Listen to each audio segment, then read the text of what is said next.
Each time we have a quarrel, it almost breaks my heart, 'cause I'm so afraid that we will have to part. Each night I ask the stars up above, why must I be a teenager in love? One day I feel so happy, the next day I feel so sad. I guess I'll learn to be a teenager in love. I cried a tear for nobody but you. I'll be a lonely one if you should say we're through. Well, if you want to make me cry, that won't be so hard to do. If you should say goodbye, I'll still go on loving you. Each night I ask the stars up above, why must I be a teenager in love? I cried a tear for nobody but you. I'll be a lonely one if you should say we're through. Well, if you want to make me cry, that won't be so hard to do. And if you should say goodbye, I'll still go on loving you. Each night I ask the stars up above, why must I be a teenager in love? Why must I be a teenager in love? Why must I be a teenager in love?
Our program will begin in 1 minute. Please take your seats. Do you remember the time we met? Your love was mine. Do you remember the night we met? Well, soon when the things of my heart, yes, I know you start a little flame in my heart.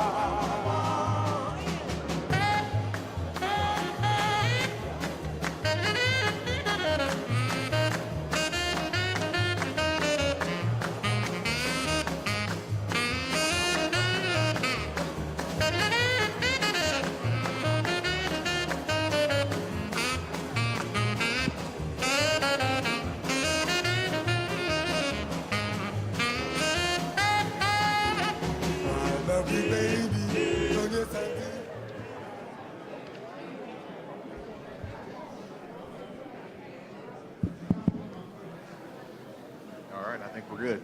Yeah. Yeah, we'll be good.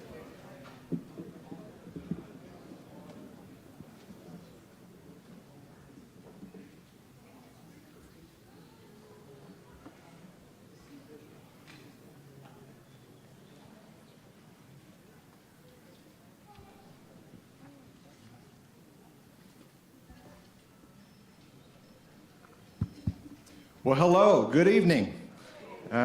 Welcome to the Kentucky High School Basketball Hall of Fame's 2025 induction celebration. What a great program we've got set for this evening. I'm James Watson, board member of the Hall of Fame. On behalf of my fellow board of directors, I'd like to extend a special welcome to each of tonight's inductees, their families, and their friends that are here with us tonight. I'd like to say a special thank you to Dr. Mark and Cindy Lynn and the Lynn family for their continued support of our efforts and our mission. Thank you to the City of Elizabethtown for your continued support for the Hall of Fame. The Hall of Fame is indeed a 501c3 nonprofit that works to promote the history and the integrity of Kentucky high school basketball. The Hall of Fame wouldn't be here without the support and generosity of folks just like yourselves that are here tonight. In short, we need your continued support. Dave Baker and Brian Milam will be our hosts this evening, and I'm very excited to turn things over to them to get us started. And again, a sincere welcome and a thank you for being here with us tonight.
Ladies and gentlemen, please welcome the Kentucky High School Basketball Hall of Fame Class of 2025 inductees.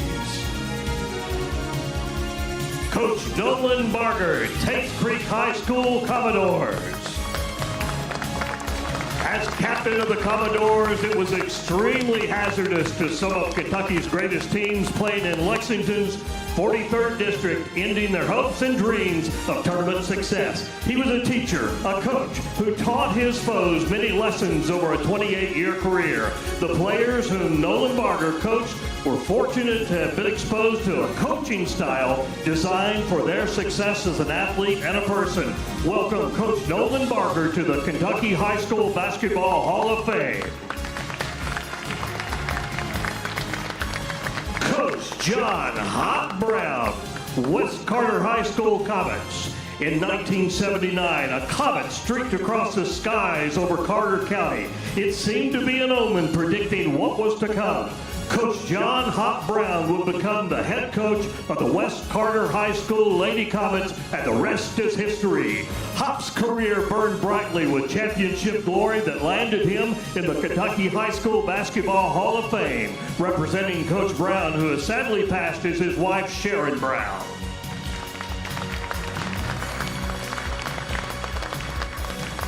Coach Hardin McLane, Elizabethtown Catholic High School Knights. Coach Hardin McLane was a hometown coach whose style and flair endeared him to not only his players, but to fans across Kentucky. He was respected by those privileged to play for him and by his opponents as well. Coach McLane took his personality to the radio and television airways to help Kentucky high school basketball come alive across the Commonwealth. Welcome, Coach Hardin McLane, to your second home, the Kentucky High School Basketball Hall of Fame.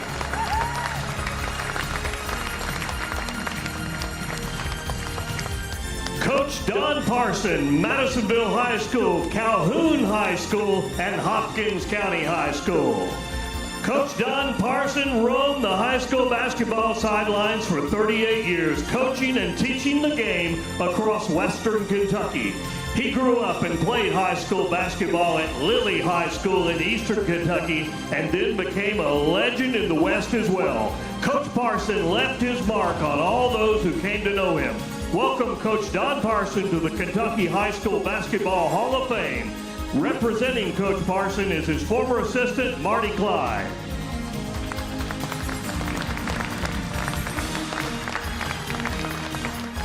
Julius Barry, Lexington Dunbar High School Bearcats.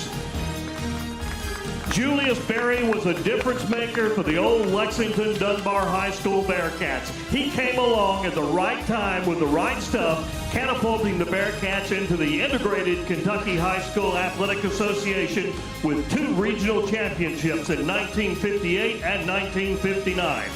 Julius Barry, his teammates, and legendary Hall of Fame Bearcat coach S.T. Roach launched themselves into basketball history during Kentucky's first years of integration. Welcome, Julius Barry, to the Kentucky High School Basketball Hall of Fame, your rightful basketball home. Representing Julius, who is deceased, is his son, Bradford Christian.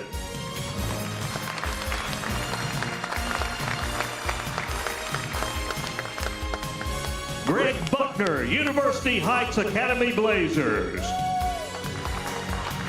Greg Buckner made basketball seem an easy game to play with his fluid athletic style. Magical in his ability to create, matched with his natural competitiveness, made him a star during his brilliant high school basketball career. Greg not only had a successful high school career, but in college and professional basketball as well. His stardom now shines brightly in his new Old Kentucky home. Welcome, Greg Buckner, to the Kentucky High School Basketball Hall of Fame.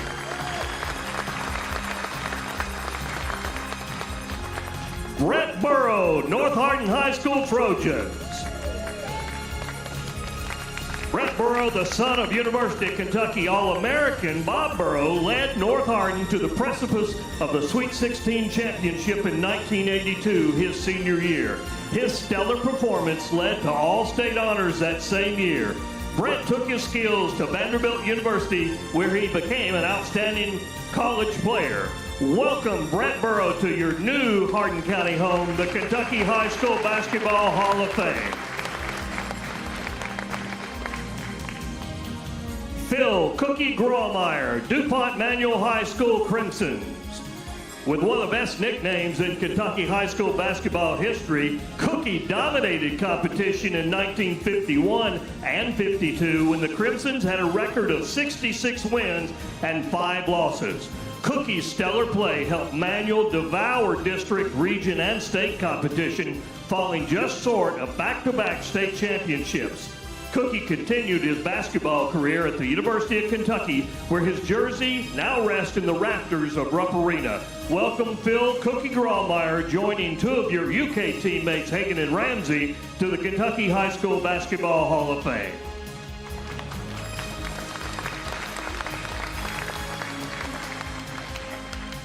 Anthony Hickey, Christian County High School Colonels. Faster than a Kentucky thoroughbred, Anthony Hickey led Christian County into Rupp Arena in 2011. His speed, skill, and determination propelled his team to a Sweet 16 state title. A colonel named Anthony left a legacy of leadership and courage in Rupp Arena. He had a burning desire and a competitive nature that would take him to Baton Rouge, Louisiana, to play basketball for the LSU Tigers. Welcome Anthony Hickey to the Kentucky High School Basketball Hall of Fame.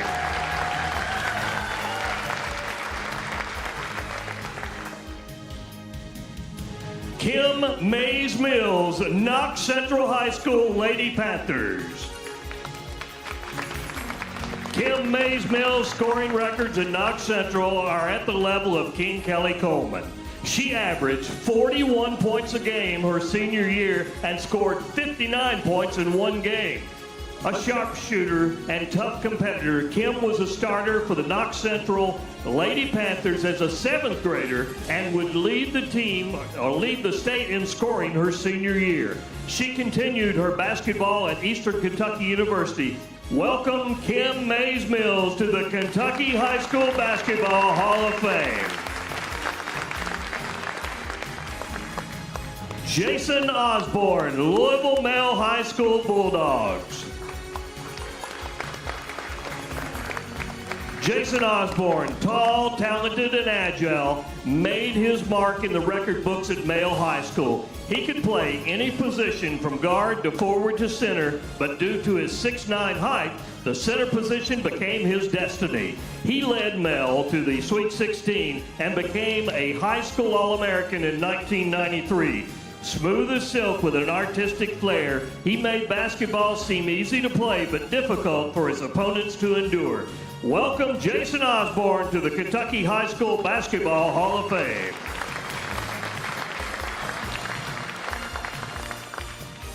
Natalie Powers Payne, Apollo High School Eagles. Natalie powered the Apollo Eagles into an arena they had never experienced. Kentucky Sweet 16. She set school records in almost every category. A natural-born leader and proven pressure player, Natalie enabled the Eagles to soar above their Western Kentucky opposition, winning 3 consecutive regional titles. Welcome Natalie Powers Payne to the Kentucky High School Basketball Hall of Fame.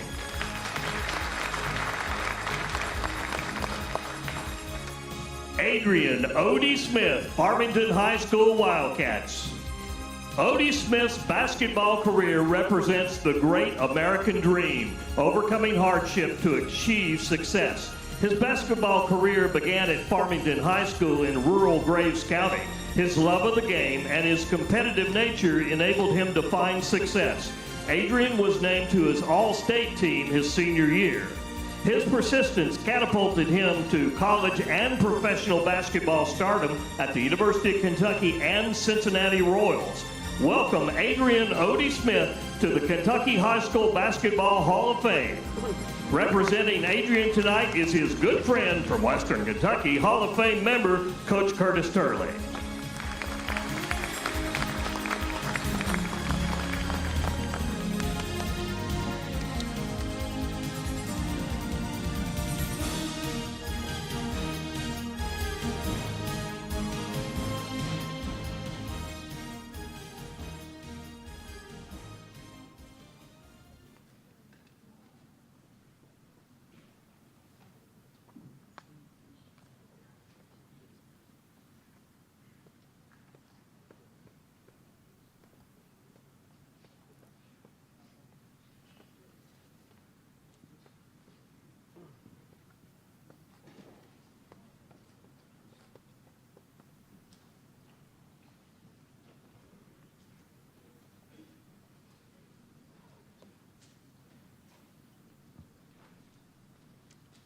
Ladies and gentlemen, would you please direct your attention to the front left of the theater.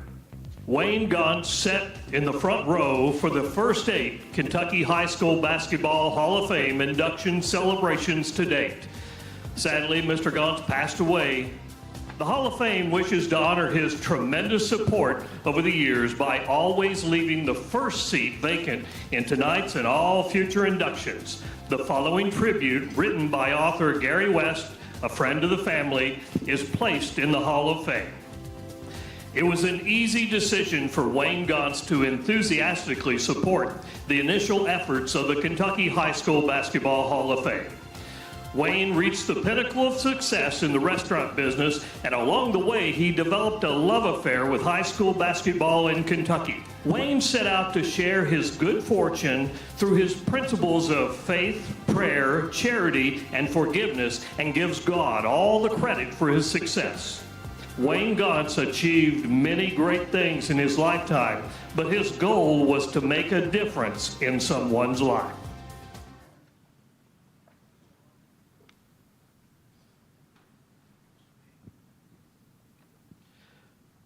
Ladies and gentlemen, this past March 11th, the Hall of Fame lost one of its respected members, Coach Ron Bevers. Coach Bevers coached boys basketball for 42 years, 38 as a head coach at North Hardin High School, becoming one of the all-time winningest boys coaches with 805 wins. He was also instrumental in the startup of the Kentucky High School Basketball Hall of Fame. Our thoughts and prayers are with his friends, family, and his wife, Susan, who is here with us this evening. Please join us in remembering Coach Bevers as we watch his 2015 induction video into the Kentucky High School Basketball Hall of Fame. Ron Bevers, North Hardin High School. Born into a large family of hard scrabble means in the remote community of Lone Star in Hart County, Ron Bevers overcame numerous obstacles, including limited educational opportunities. Determined to use these early life lessons while coaching at North Hardin High School in Radcliffe, Ron has shaped the lives of hundreds of teens both on and off the hardwood. As head coach of the Trojans for 38 seasons, Ron amassed a staggering total of 805 victories, presently placing him fourth all-time in Kentucky high school history.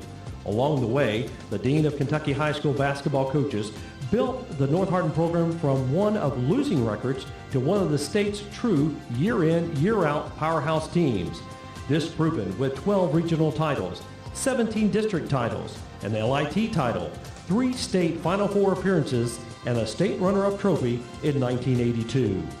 Always interested in preserving the game's history and integrity, Ron has spent time as president of the state's Coaches Association and was recently a driving force in the creation of the Kentucky High School Basketball Hall of Fame in Elizabethtown. Basketball, part of it, came by almost by accident, failed the 4th grade, so I was 2 years behind. I had a coach come in, Bobby Humes, said he was going to start a basketball team there at Upton.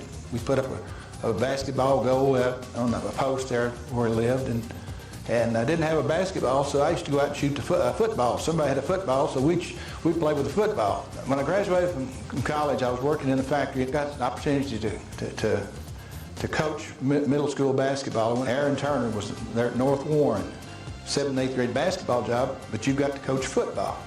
I'm not sure I've ever seen a high school football game. What do you think I ought to start with? You start with a monkey drill.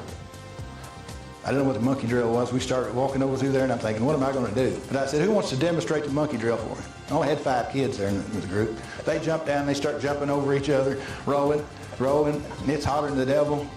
They probably go 15 minutes, and Mr. Turner comes over and says, I believe they've got enough of that monkey drill.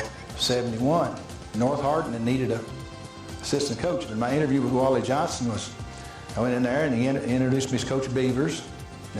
So I was off to a good start. He didn't know how to pronounce my name, so I don't figure he knew too much about me. He looks up at me, said, you think you can coach a little basketball?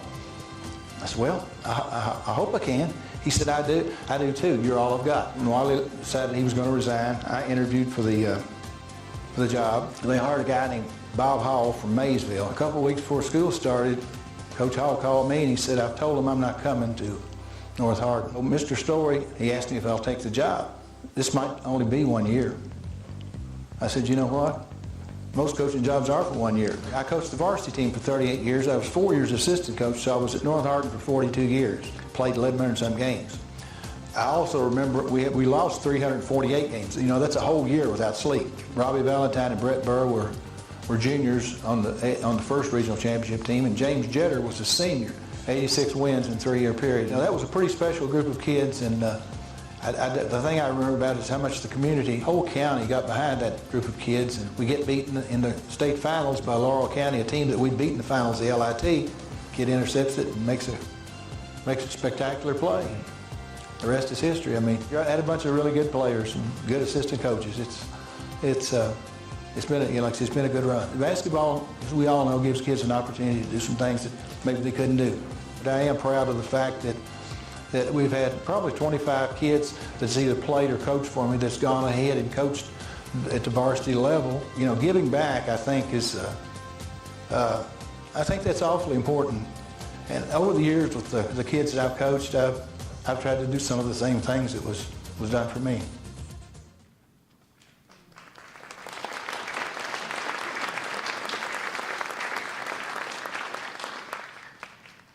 The Kentucky High School Basketball Hall of Fame is pleased to honor tonight 5 individuals with the 2025 Distinguished Service Award.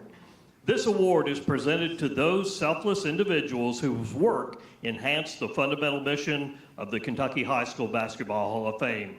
Over the last 12 years, the award recipients for this year have been given services in many numerous ways that gave life to our organization. The Hall of Fame is and will always be indebted to them. Please welcome our honorees. As Ken Trivett, Kentucky High School Basketball Hall of Fame board member, will be on stage to present the awards. Gina Ryan. Gina is one of the main reasons the Kentucky High School Basketball Hall of Fame located its first home in Elizabethtown. As director of the Hardin County Schools Educational TV Network, she joined 12 as the chief architect of documentary presentations for inductees. From the beginning, Gina gave the Hall of Fame an efficient, fair, and introspective look at each inductee. Her documentaries for the 170 individual players and coaches have helped create the essence of the game perspective. Gina Ryan is an integral part of the Hall of Fame's growth and success.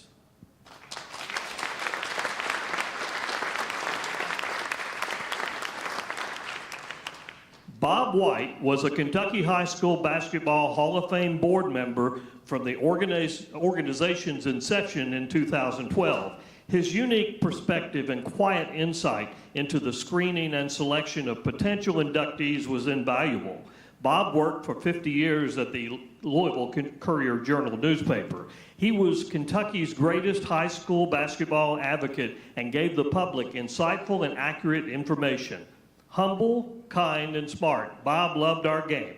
The Hall of Fame will always be grateful for his service to our organization. Unfortunately for us, and those who love the game, Bob recently passed away. Accepting the award on his behalf is his brother-in-law, John Osborne.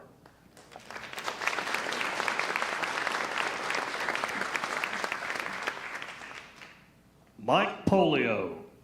Mike is a graduate of Louisville St. X High School, Bellarmine College, and the University of Louisville, and would go on to have a highly successful college coaching career at Kentucky Wesleyan and Eastern Kentucky University before becoming Senior Associate Athletic Director at the University of Louisville, where he was responsible for raising funds for the U of L's Cardinal Stadium and other facilities on campus. Mike's love for the game brought him to the Kentucky High School Basketball Hall of Fame.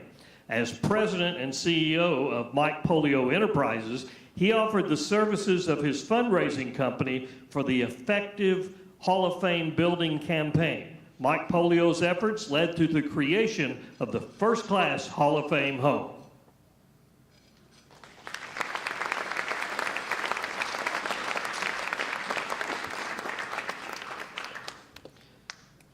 Tom Thurman. Tom became a Kentucky High School Basketball Hall of Fame board member in 2014. He brought a skill set to the Hall of Fame board that was necessary for the evolution of the induction celebration. Tom, an Emmy-winning documentarian at KET, gave the Hall of Fame insight into creating effective video presentations.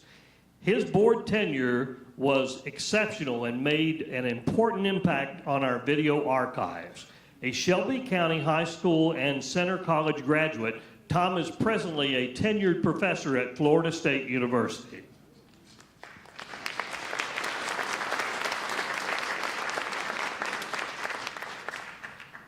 Paul Williams was an outstanding basketball player at Paintsville High School, graduating in 1957.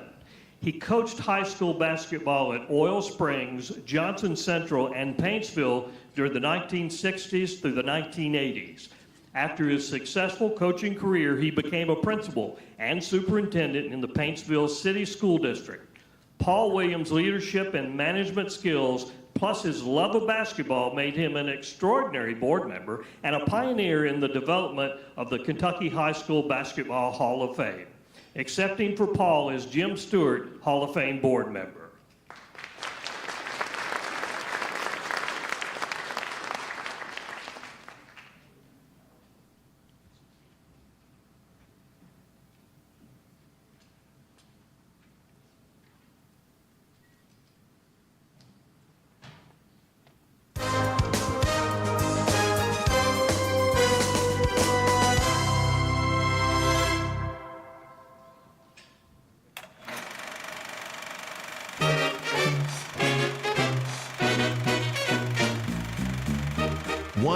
Years ago, most high schools in the United States were smaller than they are today. It was then that basketball became the ideal interscholastic sport. It required little equipment and few people to play.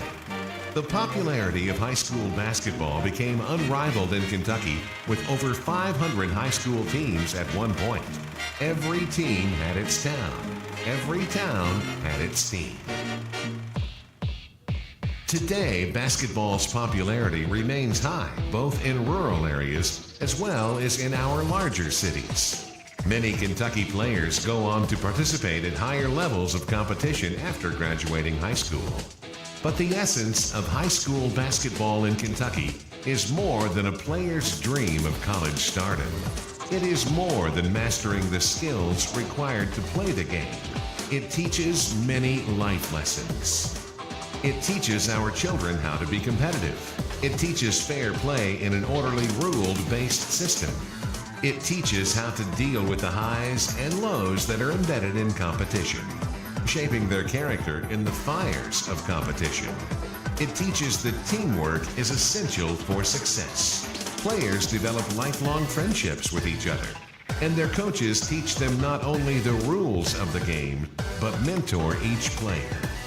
Basketball teaches a work ethic, which creates success and boosts the player's self-confidence. And that confidence carries over in all aspects of life, from the classroom to personal decision-making. High school basketball in Kentucky teaches our children how to succeed in the real world.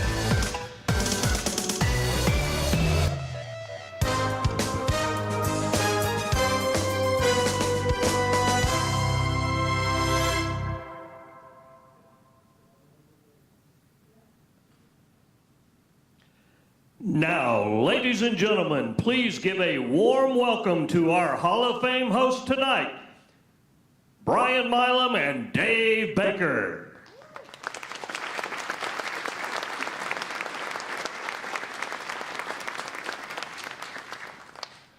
Brian Milam, no Dave Baker. He'll be here momentarily. The king of the MC is backstage, I promise you that. Before we begin tonight, I wanted to say one thing. Last year when I got to come here, I was walking across the parking lot and I saw someone I had not seen, and she hadn't seen me in 30 years. It was Terry Cowan. She coached at Doss, 1987, took the Lady Dragons to the state championship game. Well, today I'm coming through and I see a familiar face I haven't seen in a while.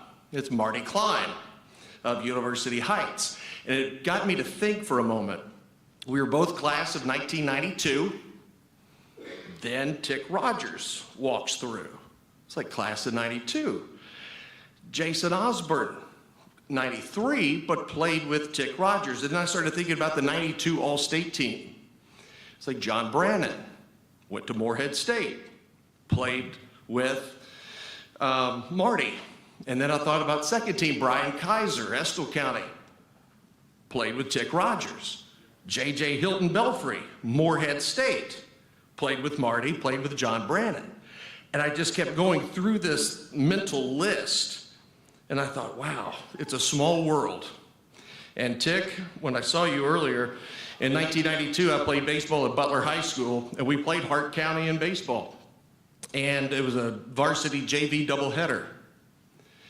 And we finished our game, varsity, and I went over to the gym and I said, who's that guy playing pickup basketball?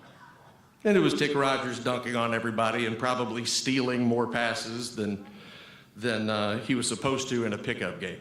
But it's great to see so many people here. Sure.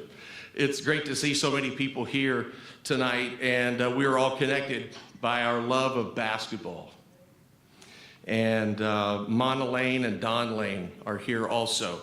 And a third teamer on that 92 team was Jerome Hoosier, Bullitt Central, who played for Coach Lane. And so you start connecting all of these dots. And it's just, What are you doing? who are you? I went to look for you. Well, I'm here on stage, my man. Where are you?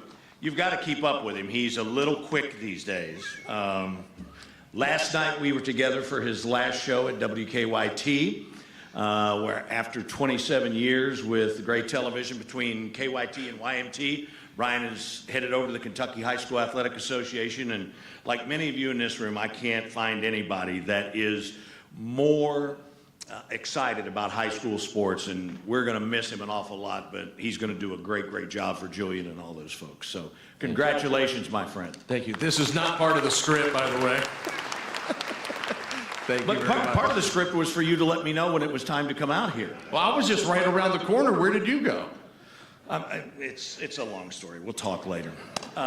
It is so good to be here. I don't have the history in my head like Brian does about high school sports, but I certainly do have the relationships. I mean, I'm an old dude now, and my Pee-wee football league that some guys started just celebrated its 50th anniversary last year. 7 of those 9 football coaches are still around and made it to that celebration. I'm blessed that every week I have a text exchange, an email, a conversation with coaches and guys that I played with, and it is absolutely the most meaningful thing in the world to me, and that's why it's a privilege to come here on a Saturday night and do this. Yeah, this is fun. This is, I think, 3 or 4 for you and I. Something like that, yep. And but it's a wonderful thrill, and I filibustered while they went to find you. What did you say? Filibustered. You'll have to watch the replay and find out. Wow. Somebody can edit this thing. All right, without any further ado, let's go ahead and get started. Our first inductee, listen, nowadays everybody talks about analytics, but our first inductee was conducting a PhD in basketball long before that phrase ever existed. Coach Nolan Barger, Tates Creek High School, 1971 through 1999. In 1971, Coach Nolan Barger began his 28-year career at Lexington's Tates Creek High School. He became known as the Giant Killer for his tournament wins over some of the state's greatest teams. In arguably the state's toughest district, Lexington's 43rd, he averaged 19 wins per season. Coach Barger was the ultimate teacher-coach who developed his players both as athletes and young men. The 1991 Commodore team took their coach to the brink of the ultimate prize in Kentucky high school sports, but would come up short to defending champion Fairdale High School in the finals by a score of 67-63. The 1991 team ended their championship run with a 34-2 record. I attended Transylvania University, played under C.M. Newton, Lee Rose, and Roland Willie. So I got good training from those coaches, and I hopefully was able to successfully use some of the things I learned 28 years as head coach at Taste Creek. And it was a wonderful experience, not only coaching, I taught world history and That's a full-time job, and coaching's a full-time job. You had at that time 4 really outstanding basketball schools, and the coaches on those other schools, Al Pruitt taught me a lot, Chuck Sutherland, Bobby Barlow, Tommy Starnes, a Catholic. Those were all long-term coaches with good teams, and you learn a lot when you have to get ready to play against good schools. Bryan Station was ranked #1 in the state all year long, and they only lost 3 games all year long. The first loss was a 44-42 loss to Taste Creek. They had Jack Gibbons and Hunley in that group. And the second loss was to Taste Creek, 52-54, something like that. And guess what? You drew out of the hat for the district tournament. Bryan Station drew Taste Creek, or we to them, whatever. That was their third loss, 60-55. They probably don't know this, but we never shot the ball on the left side of the floor because Jack Gibbons was on the right side, and we made him come out from the basket to guard. We put our best rebounder on the left side, so in case we missed the shot, then we had a better rebounder than they did on the left side. If we'd been shooting it from the right side, they would have been, and we wouldn't have been as effective. I was an assistant coach at Tates Creek High School from 1975 to 1995. I was that college guy just out of college. I had all the knowledge I needed. I just was full of it. I wanted to show what I knew. And I come into practice the first day, and he says, we're doing this, this, and this, and this, and this. And I'm going, gee, I don't even know what he is talking about. Because his terminology and mine were totally different at the time. It's like anything else. Every coach has their own way of doing something. It's just the terminology is different. Once you learn that, we started out, Coach Barry said, we're going to run the Cincinnati Shuffle. I never knew what that was, but it was a very good offense. Within 2 weeks of practice, he said, nope. He and I went to visit Bobby Knight, and we put in the passing game at high school after visiting with Bobby Knight in Indiana. He did that. What I value the most is what I feel like I was able to establish good relationships, and hopefully that they valued our experience together. And it helps them as they go through life. That you just like me with C.M. Newton and Lee Rose. I can't tell you that if I hadn't had the privilege and the opportunity to be in Trancey's basketball program when C.M. Newton, Lee Rose, and those guys were there, I would not have been anything close to what I was able to do at Taste Creek. Ladies and gentlemen, please join me in welcoming 2025 Kentucky High School Basketball Hall of Fame inductee, Coach Nolan Barger. Coach is sponsored tonight by the Greer Companies, and presenting his award is Don Atkins, who was Nolan's assistant for 20-plus years and a great coach in his own right.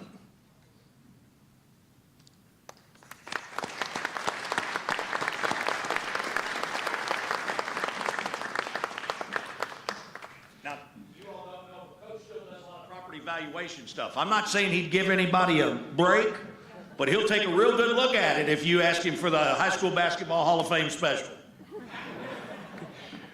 Those interviews you just saw with Coach Atkins and Coach Barger, we did those at WKYT on the afternoon of June 19th.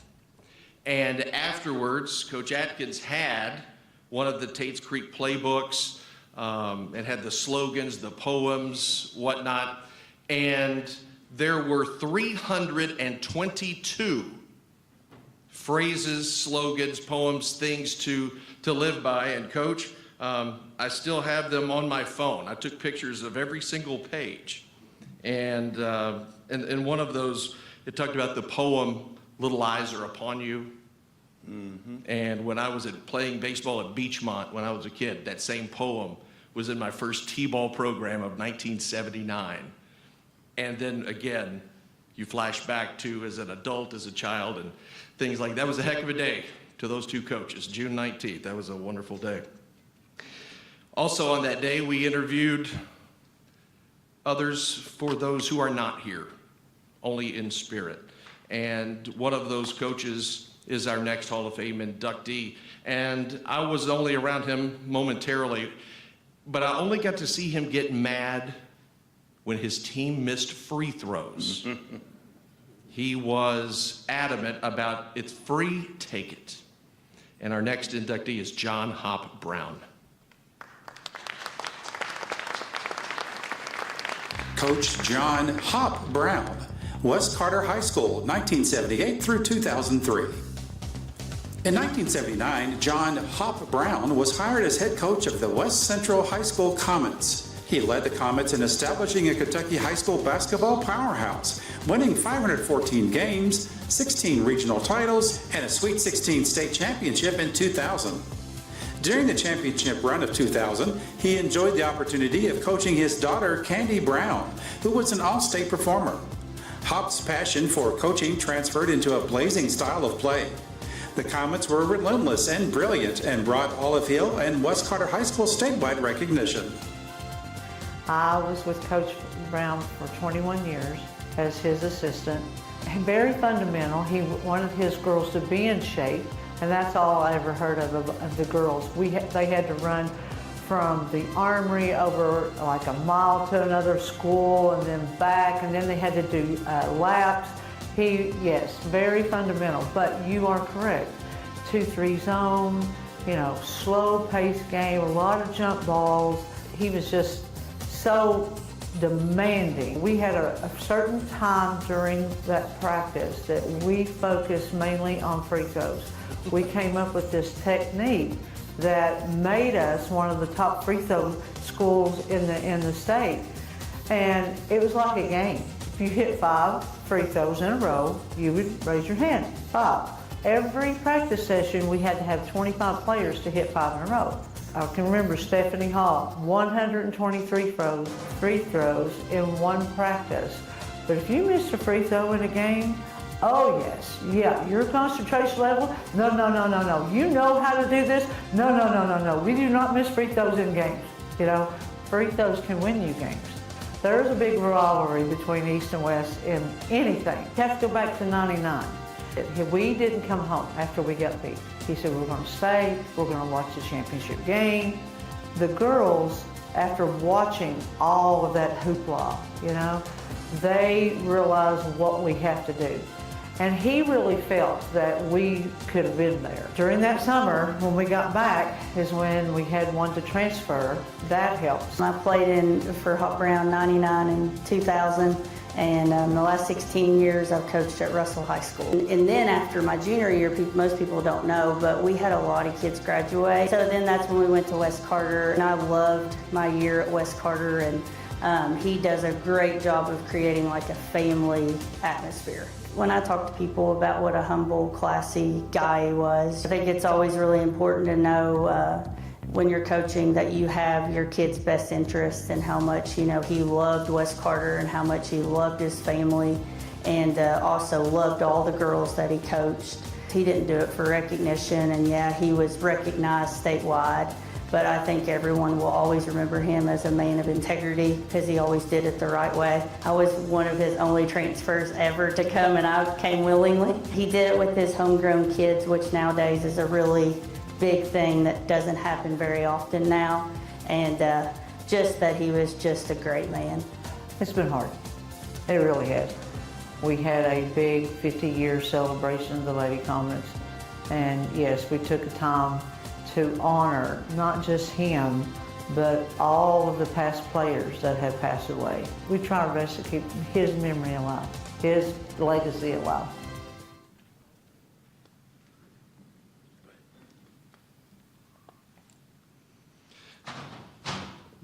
John Hop Brown, Hall of Famer from West Carter. This is Coach Von Perry, assistant coach and head coach at West Carter one time, and being sponsored from Commercial Bank of Grayson, Coach Von Perry. This is actually Chris who is here. So Chris is here, and this is Hop's wife, Sharon, representing her husband.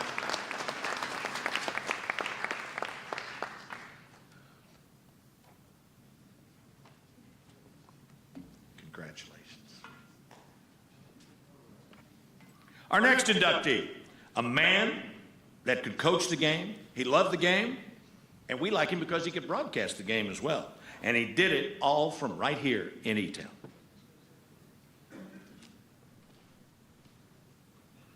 Coach Hardin McLane, Elizabethtown Catholic High School, 1958 through 1968. Hardin McLane coached the Elizabethtown Catholic High School Knights for 10 years. During his tenure, the Knights won 20-plus games every season and 76.7% of their games overall. Catholic made 4 Sweet 16 appearances under the tutelage of Coach McLane in 1961, 65, 67, and 68. His 1961 Knights also won the prestigious Louisville Invitational Tournament. He coached the Kentucky All-Star team in 1961, winning both games in the annual series against Indiana. At the conclusion of Coach Hardin's career, he became an acclaimed basketball years, covering the Sweet 16 on both television and radio. One reason I went to Western, Dan King was a senior. He's on scholarship. He went to Coach Settle, said, Guy Hardin McLane said, he's a great coach, that we could use him. So Coach said, bring him in. It worked out. They called me Hardin. Coach Settle, just like Adolph Rudd, they're running the show, no question. If he said, for all we jump, he said, Hardin, and there's one chief. The rest of them are Indian. So he said, son, I'm the chief, you Indian. And I said, yes, sir. And junior year, I saw the prettiest girls I ever seen in my life. Marilyn Tater took her to the best restaurant in Bowling Green, $1.25 for a big steak.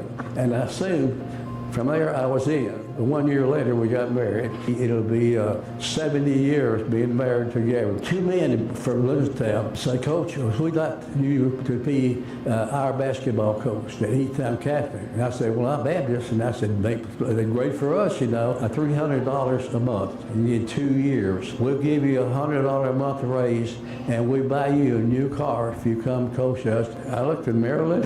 I said, well, no, I'll get a new car, you know. But I went there, 58, 59 season, there were 126 students, and in all 4 grades. They're very close, they're smart, they were easily coached. We practiced at the Armory. The coach would always be at that front door, and he would welcome each of them into practice. And there were always life lessons taught, that it was more than basketball, because to be honest with you, who cares who won in 1960 or 61? But what those kids learned made who they were the rest of their lives. And I learned that from Coach McLane. We won 25 games my first year. You might take 5 individuals, maybe not that good individually, and mold them into a team that's a superior team.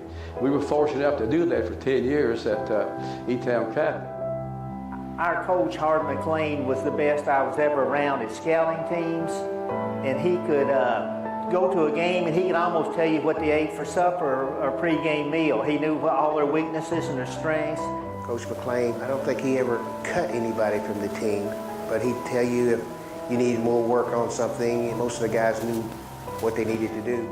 I was a head coach, but I knew that I didn't know enough about basketball. And the legendary school was Elizabethtown Catholic. I was there 1 year. And because of the status of Elizabethtown Catholic, I was able to be a head coach at Manual High School. There's one game that put little E-Town Catholic on the map statewide was the 1961 Louisville Invitational Tournament. St. X and E-Town Catholic won. And we were stunned that a small school of 120 players could beat mighty St. X. He's one of the finest high school coaches to ever coach a game of basketball in this state or any place in the country. And he had a very good teams, good talented players, but he was very difficult to beat because he was ahead of his time in coaching. Proud of the fact they did everything I asked them to do, and I'm proud of it. Turned out you changed their life a little bit like that. It was just perfect, you know. It wasn't from Maryland, I wouldn't be, you know, 70 years and married. And said, putting up with me. You just can't get better, you know. You just can't get better than that. Ladies and gentlemen, please join me in welcoming Kentucky High School Basketball Hall of Fame inductee, Coach Hardin McLane.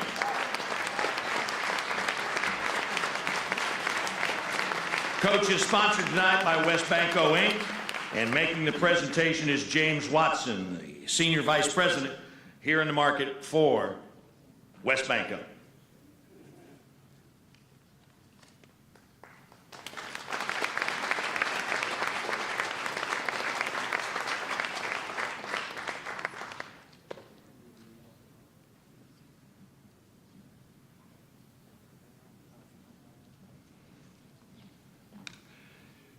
You know, this state is beautiful from the West Coast to the East Coast, from Paducah to Harlan County and Ashland. I thought you were going to go Mellencamp on me there for a minute.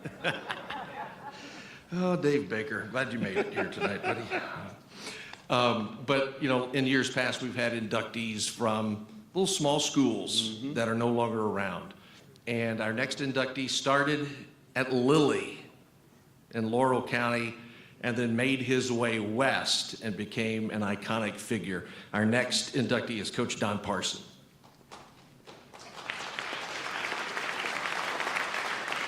Coach Don Parson, Calhoun High School, Hopkins County High School, Madisonville High School, 1960 through 1997. Don Parson's impact on the game over his 38-year coaching career is historic. He was an all-star player at Lilly High School in Laurel County and played for legendary coach Ed Diddle at Western Kentucky University. Upon graduation, he chose coaching as a career, and over the next 38 years, his teams won 706 games. Coach Parson's 1984 Madisonville High School team recorded a 32-2 record, losing to eventual state champion Logan County by 2 points.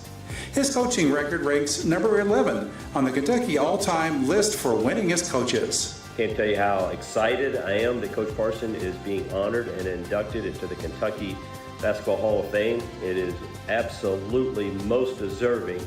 I've always said Coach Parson is one of the greatest high school basketball coach in the history of Kentucky basketball.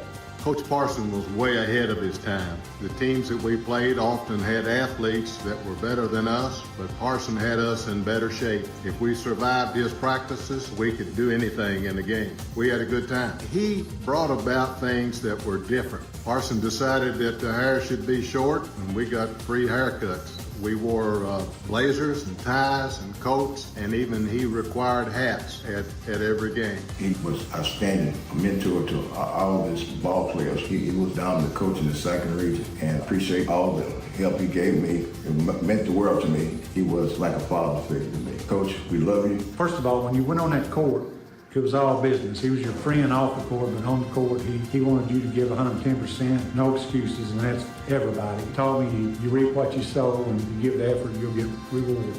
He had a good way of getting your attention. He had some rules in place, and one of them was nights before game, you had to be at your home curfew night at a certain time, and I wasn't real good with that. There was one particular moment we were playing Louisville Shawnee, and they were in the top 10, we were in the top 10, and it was a big game, and he was at my house the night before, and I wasn't home, and he didn't say anything about it, but at halftime, we were down, and the team wasn't playing very well, I wasn't playing very well, and I thought I better get back towards the back. We wasn't in there maybe a minute. He must have had some track and field in him, because he come over some benches about 6 deep. He controlled himself, he didn't touch me, but he got my attention, and halftime we went out and we played better as a team, and as I was leaving to go to Western, and he told me, he said, you know, you still owe me about 500 laps from your late night adventures, and I'm gonna give you a pass on it. We left as good friends. So me and Coach Parsons got off on the wrong foot. I entered Madisonville North Hopkins as a freshman, maybe 5'8", 120, and we had preseason conditioning, and I fell in line to say, hey, I didn't want any part of this, and I wasn't gonna run till I about passed out, so I quit. And a couple of days later, he noticed me in the gym, and he called me in his office, and I thought he was really gonna give me the business, but what he did was give me a second chance. And Coach Parson, he didn't just care about the player, he cared about the person. And he had no idea that I would go from 5'8" to 6'9", and playing ball all over the world. It changed my whole existence. I got to experience things I never got to experience before, so I'm truly indebted to him. There's a lot of things about Coach Parsons that I admire and appreciate. The obvious ones are the lessons that I learned on the basketball court. The ones that I think are probably most important to me are the ones that continue past basketball, and that is just helping you establish a work ethic and the mental toughness that it takes to live life. wins did not come. There was this one time where we took a pretty bad loss. Everybody understood whenever you lost the bus ride home, no one ever spoke. It was just understood that there was no noise going on. And we may have got off the bus once we got back to Madison North Hopkins and practiced after the fact. If you didn't bring it in the game, there were going to be consequences after the fact. Coach Parson made a major influence on my life. He taught me so much as a player, and he taught me so much as a person. Many things that he taught me as a young basketball player I carried on throughout my career. Many things that I learned from him I used when I became a basketball coach. And I just want to congratulate him and the family. Wish I could be there, but what an incredible honor. Congratulations, and most deserved.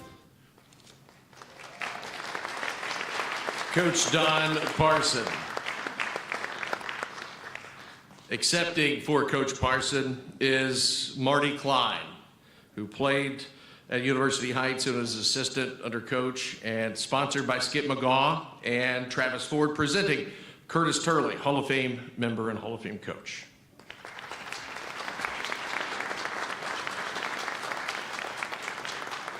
I didn't know Skip sponsored it. We could tell some Skip stories from his days up there, but we won't.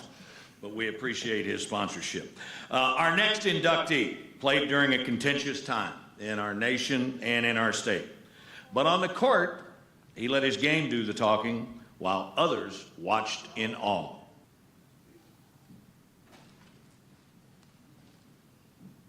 Julius Barry, Dunbar High School, 1959. Julius Barry was a superstar for Lexington Dunbar High School when, in 1957, after segregation, his team became eligible to play in the Kentucky High School Athletic Association. He led Dunbar to 2 Sweet 16 tournaments in 1958 and 59, and was selected to the All-Star Tournament team in both years. Julius was named All-State in 1958 and 59 as well. An offensive Bearcat machine, he scored over 3,000 points in his career at Dunbar under the tutelage of Hall of Fame coach S.T. Roach. He was at one point Kentucky's 4th all-time scorer. After graduation, he accepted a basketball scholarship to the University of Dayton. Original Dunbar basketball superstar, Mr. Julius Barry has held Lexington's all-time leading high school scorer title for nearly 65 years. Mr. Barry went on to play for the University of Dayton and Kentucky State University. Accepting Mr. Barry's award, his son, Bradford Christian. First off, it's an honor and a privilege to be here amongst some beautiful people. When I found out about this honor from my late father, I was in New York City where I reside, and I said I had to get the chance to get down here. So I want to thank Jennifer and Bobby Jones for this opportunity, as well as my uncles for keeping his legacy alive. My father was a great man, but he was also a great basketball player. As you know, he did a lot in the community.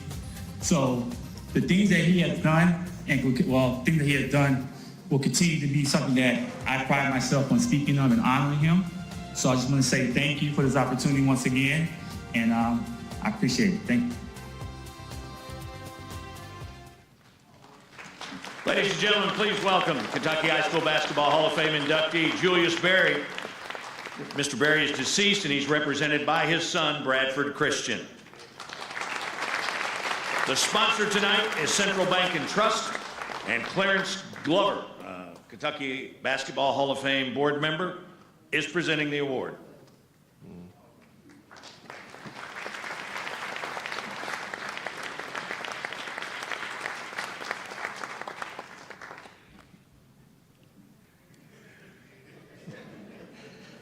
Soak it up. Why not? You know, there is something special about gyms and getting to go to the Dunbar gym. The old Dunbar gym. The real Dunbar gym. Right. And it is so neat to see some of the games that have been played in more recent years, because you can feel the ghosts just echo in that building. And let me take one moment of personal privilege here. Ken Tribbett, who's here and has done so much for this organization. What do you call those games, Ken? The Glory Road games. So he was bound and determined to play one at the old Dunbar High School. And between snow and ice and COVID, it took a little while. But man, what a great, great night. And you're right, super place. And one guy I never got to interview, and I wanted to, and he passed during the year of COVID, was Sweet Lou Johnson. Oh, yeah? Who hit the game-winning home run to win the LA World Dodgers Series for the Dodgers in That's 66. right. Coming in today, I've mentioned that I saw several people earlier, and I forgot to mention DeJuan Wheat because he was on that 92 All-State first team. But someone slipped away while I was talking to Don Lane, and I've got to cover his teams in the past. And that was Jeff Jackson. And he's at Lincoln County, but doing the homework in his brother Oz, who I got to know at Whitesburg. And then it dawned on me again, going back through, is like, this next Hall of Famer was a guy that was in every newspaper and every highlight all of the time, and that is Greg Buckner. Greg Buckner, University Heights Academy, 1994. Greg Buckner played on 2 state championship teams during his career at University Heights Academy, the Sweet 16 in 1992 and the All-A State Tournament in 1991. His all-around game was extraordinary, and its application was magical. Greg averaged 22 points per game, 9 rebounds, and 4 assists his senior year, earning first-team All-State honors. Clemson University signed Greg to a basketball scholarship.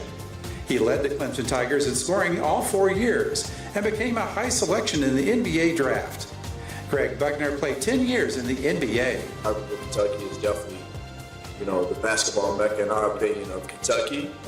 Kind of grew up, all you want to do is play basketball. My mom and dad both played high school basketball. So I think it was just in my blood. My grandmother used to clean houses for a living, and she would bring me along and put the clothes basket in the corner and say, get over there and play with that basketball or that ball. And it just became natural to me. It's just what I did.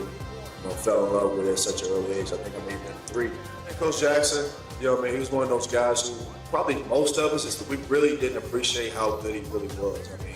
I go back to playing with guys in the NBA and working out with guys in the NBA, and they couldn't do a lot of things that Coach made us do in October, the very first couple of weeks of practice. And it just helped me be fundamentally sound. If you ask Coach Jackson, I probably was one of the biggest headaches or pain in his butt that he's ever had. Because Coach Jackson really is one of the greats, one of the Kentucky all-time greats. He knows what it takes, and he knows much earlier than a 15-year-old. But Coach really, he helped me become, the man I am right now, and I'm proud to be the man. I'm proud to be one of his disciples for sure. The biggest bad apple in the Burrow was me, to be quite honest. But those guys understood that I was deep down a good guy, and I think they all understood also, especially those 16s, that they needed a guy like me coming off the bench. He helped me understand as I got older that, you can have an effect on the team and not even play. And as time went on during the season, I wanted to have an effect on the team on the court. So I started to act right and get in line with the team because we really felt like we had an opportunity to win a state championship, and luckily we ended up accomplishing our goal there. But I just love to play basketball. I didn't love to work at basketball. I think I had the competitive nature.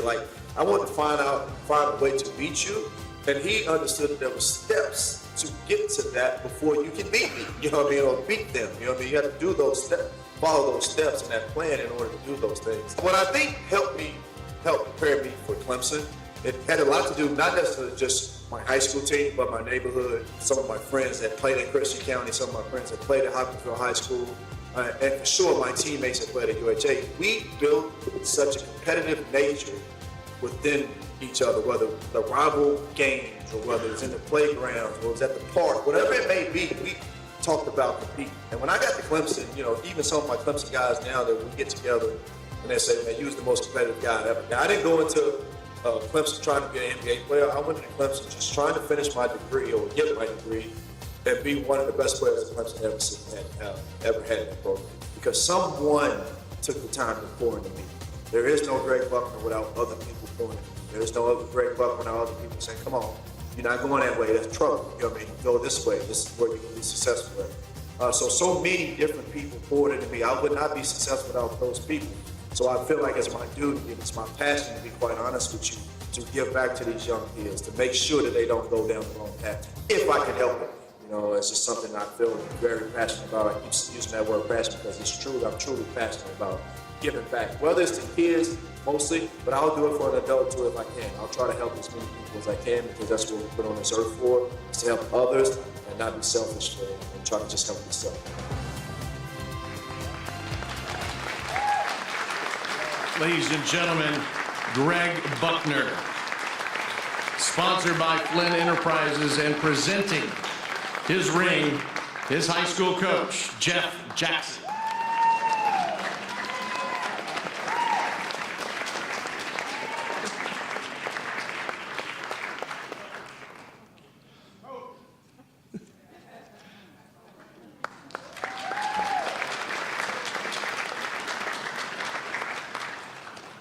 You know, you look at that 1992 team that won the state title, maybe in the modern era, maybe of all time, maybe the most underrated team because you don't hear about that 92 UHA team as much as you should.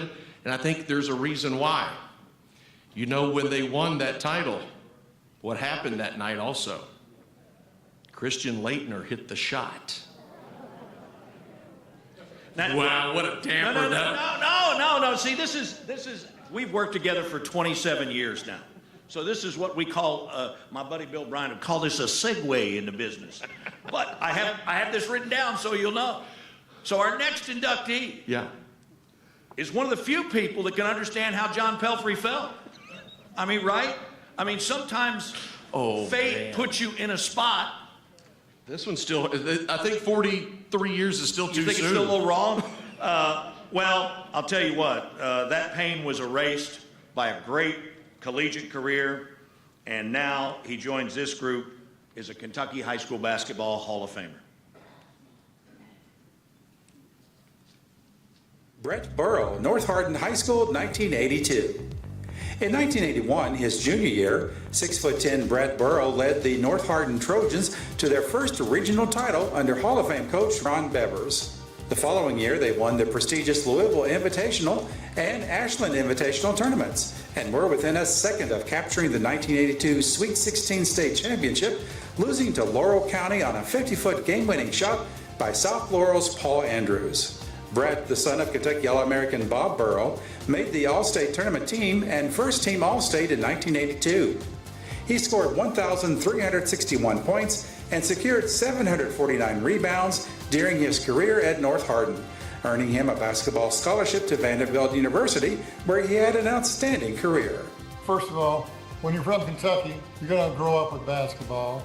When your father's an All-American at UK, you're going to grow up with basketball. I had a basketball around me as long as I can remember. Dad coached me in Fort Knox in a team for probably 3 years. I don't know that he expected me to be a tall guy, but he had me playing guard because he wanted me to be able to handle the ball. He would take us up to Memorial, take us back in the locker room to see the players and meet the coaches. And then basketball was a part of my life from a very young age, and I was around people that was important to those people, so that made it even that much more important to me. He still has the single game rebound record of 34. Some teams don't have 34 rebounds for the whole team. That's probably will still last for a while. Thinking about going out for middle school football team, Coach Bevers came over and saw me and said, "Brett, your football career's over." I haven't even had a chance to go out yet, Coach. He said, "No, that's not for you. And if I need to talk to your dad, let me know."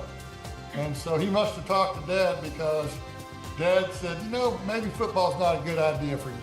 But what he would do that was really helpful to everybody's development was to open the gym during the summers and make sure we all had a chance to go somewhere together to play. I mean, this way we were all playing 5-on-5. And I remember between my freshman and sophomore years, he came in and I was sitting on the stage and everybody's playing ball. He says, "Brett, what's up? How come you're not playing?" I said, "Coach, nobody will pick me." He blew the whistle and he called everybody over. He said, "If y'all don't pick Burrow, I'm gonna turn the lights out and I'm gonna run y'all out of here." I got picked the rest of the summer, but I was the last one picked.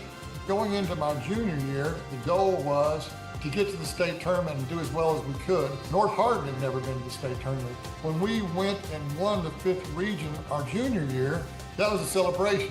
We went into Rupp and we got beat by somebody we'd already beat that year. Senior year, when we won the region, I don't even know that we cut down the nets because that wasn't the goal. The goal that year was to cut down the nets in row. We stayed focused because we had something that we really wanted to achieve. We all grew up together. We managed the expectations and the pressure pretty well. We're talking about the finals of the state tournament. Playing Laurel County, we played them in the finals of the LIT, beating them there. In the LIT, we ran the same play we ran in the final seconds of the Rupp game. But still, we should have been in a circumstance where they couldn't have hurt us because if they got the ball, they were going to be on the other side of midcourt. But you still remember those plays that could have been made that weren't made. Basketball has meant different things to me at different times in my life. In high school and college, it was probably the most important part of my life because it was a vehicle for me to get to where I wanted to get. When I was done playing ball, it was still a vehicle that I used for time management and for competition in my profession and for teaching young kids the values that you get from this. I'm proud that it has taught me different things along the way. But it's a great honor. I'm sure that Coach Bevers, he was instrumental in me being considered. I'm very thankful, and I'm also in a bit of disbelief. Ladies and gentlemen, please welcome 2025 Kentucky High School Basketball Hall of Fame inductee, Mr. Brett Burrow. City of Radcliffe is the sponsor tonight, and Barbara Prophet, a Hall of Fame ambassador, is presenting the award.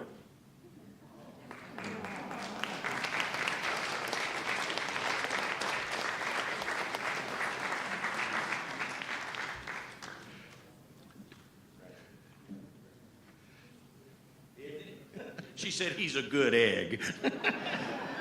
you know, everybody's got a Sweet 16 story. But I'm going to just throw mine in there real quick. So 82 was my senior year over at Georgetown College. And most of the guys went down to Florida because they could get girls. Tommy Young and I could not, so we went to the Sweet 16. And actually, Bernie Jenkins, the mayor of Georgetown, was refereeing in the state tournament. Please don't tell Julian. But we stayed in his home, in his room the entire weekend. And I can remember, yeah, thank you. I can remember everything. What a wild, wild weekend. And everybody's got a story like that out of one of the tournaments, right? 1981. There you go. Was the inaugural year of the King of the Bluegrass. And being in Louisville, that was the tournament. And I saw Brett Burrow as a 7-year-old. 7-year-old? Yeah, I was 7. He's that tall and I'm not. And I thought it's the biggest man I've ever seen in my life. And he and Todd May, right, were in that tournament, and I just thought, my dad did the first play-by-play of the King of the Bluegrass on Store Cable. Y'all remember that? Oh, yeah. So many years ago? And Brett Burrow was in that inaugural King of the Bluegrass. My dad also graduated from Manual High School, DuPont Manual as it was back then. And our next Hall of Famer is also from Manual High School. And I've got, after we see his video, I've got a great baseball story that ties into his life right after this. So this is Phil Cookie Grommeire. Phil Cookie Grommeire, Louisville DuPont Manual High School, 1952. Phil Cookie Grommeire led the DuPont Manual Crimsons to statewide basketball prominence in 1951 and 52 and challenged for the coveted state title both years. His teams lost heartbreakers in the semifinals in 51 and the finals in 52. He was named to the 1951 and 52 Sweet 16 All-State Tournament teams and the Courier-Journal All-State teams. Phil scored 29 points to lead Manual to the championship of the 1952 Louisville Invitational Tournament. He earned a basketball championship to the University of Kentucky and was a member of the 53-54 Kentucky Wildcats undefeated team.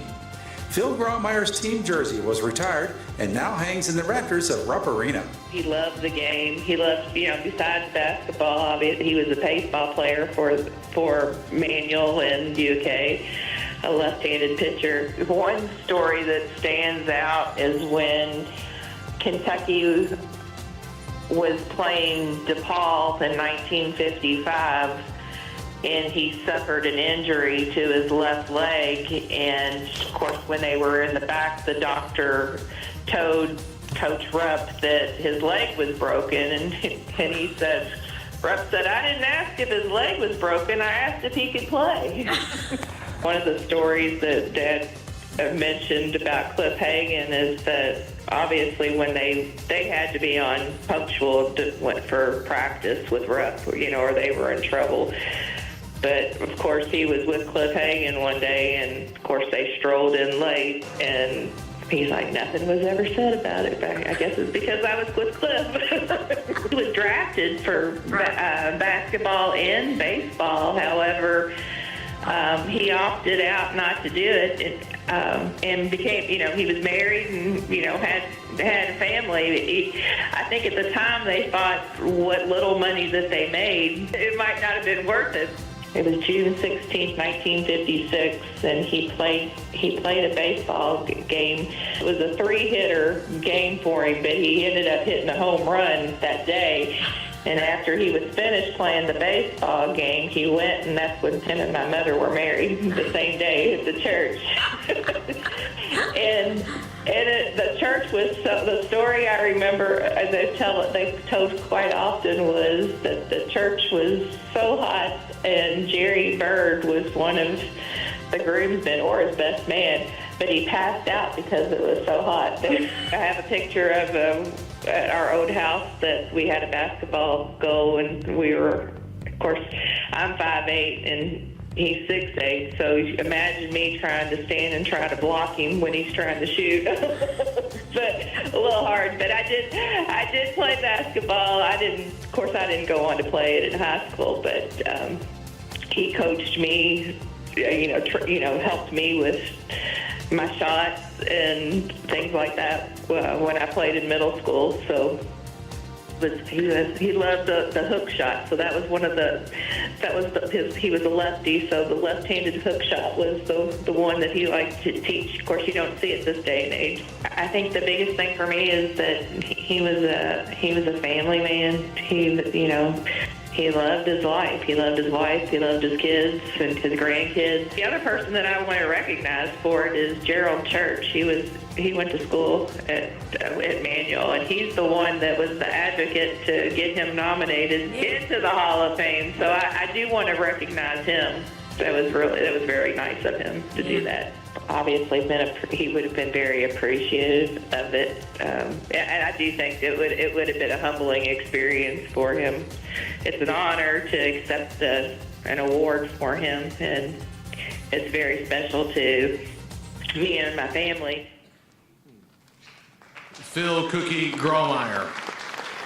Accepting Coach Jim Reynolds, sponsored by Republic Bank and the Manual High School alumni. And presenting is Jim Stewart, I believe, of the Hall of Fame board. The story I was going to tell, I'm glad it was in that video, because he got married after throwing a 3-hit shutout. 4 years and 4 days prior, Phil Cookie Grommeire threw the 5th no-hitter in state baseball tournament history. Wow. Against Madisonville, who's represented here tonight also. And I thought, when's the last time 2 coaches, like Coach Parson would wear that maroon jacket on occasion? Coach Barger did it all the time. Right. How many coaches have been inducted in the same Hall of Fame class known for wearing the school colors with that jacket? I just wonder if the wife would have been left at the altar if he'd given up a hit. I mean, that's... Well, he hit a home run. He made up for it. If you looked at that roster, I mean, the impact that people have had on Kentucky. You had Cookie. Roger Bird was on that team, and we know what the Birds did. And Brett, your dad was on that team as well. Yep. Bob. I mean, just a great, great team. Congratulations to the Grommeire family. Well, in 2011, a blur came from Western Kentucky. And by the time he stopped, he was a Kentucky state champion. Anthony Hickey, Christian County High School, 2011. The Christian County Colonels and Anthony Hickey came to Rupp Arena in March of 2011 on a mission. Coach Kerry Stovall had his team poised to compete, and he had a leader in Anthony Hickey, who set a torrid pace. He spoiled all efforts to defend his speed and athleticism and led Christian County to Sweet 16 State Championship in 2011.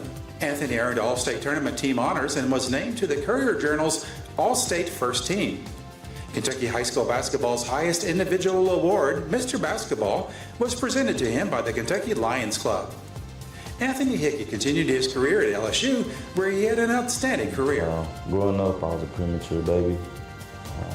Picked up a basketball when I was 4 years old, playing basketball in Hawkinsville, Kentucky at the Walnut Street Center every day on the outside, court on the blacktop, trying to figure out, is this going to be my path or not? And I picked up the basketball and I haven't put it down since. I tell this story about Anthony all the time. We had a basketball camp. We did 2-ball basketball ball handling drills. He was very frustrated in the 5th grade because he could not do them. He just could not do the drills that I was putting in front of him.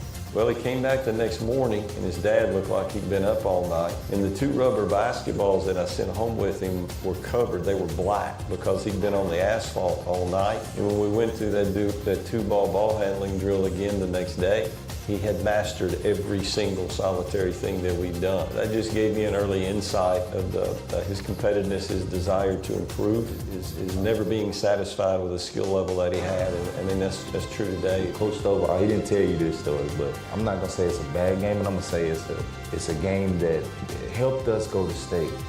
It started with me. I can't remember what happened, but it was a play or something got mixed up, and I got upset. It was here. It was many college coaches that was here. I think we played Bowling Green or Warren Central. It was a big game, packed out crowd. I kind of said something maybe kind of smart to Coach Stovall in front of everybody. First 2 minutes of the game, Coach Stovall called a timeout, and he chewed me out, and he sat me down the whole game in front of everybody. That goes to show that there's no one person ever bigger than his team. And for him to do that, and for the team to see that, and even to do that in front of all of the college coaches, that was a lesson that I learned. I always control my emotions during any situation. From that game on, we also went and won that game, even without him. So it was a lesson for the team, it was a lesson for me, and then we went on and won the state championships. The teams that we had to go through was real tough. I remember Eastern, Lexington Catholic, Rowan County. I don't know if they were a big team then or not, but they made it there. So it was like, hey, we're here for a reason. Double overtime. There's a shot by Lawrence. He hit it! And Christian County is the 2011 state champions in double overtime. I always try to be thankful and be grateful for everything that's been presented to me, and know that I'm blessed. So, but with this being said, I just, me picking up a ball at the age of 4, I never would have imagined that I did all of this. And like I said, that's why I be so thankful, because at premature I wasn't supposed to be here, so I was blessed enough to be here, so I just take fully everything for what it is and just be thankful. Every day you wake up, it can be an opportunity. All of this, it started with just opportunity and jumping out there on Faith Street and believing. So, I mean, if a guy like me from Hawkinsville, Kentucky, 5'11", can do it, I mean, anybody can. So just believe in yourself. Ladies and gentlemen, give it up for 2025 Hall of Fame inductee, Mr. Anthony Hickey. He's sponsored tonight by Christian County High School, and presenting the award is Carrie Stovall, Anthony's high school coach.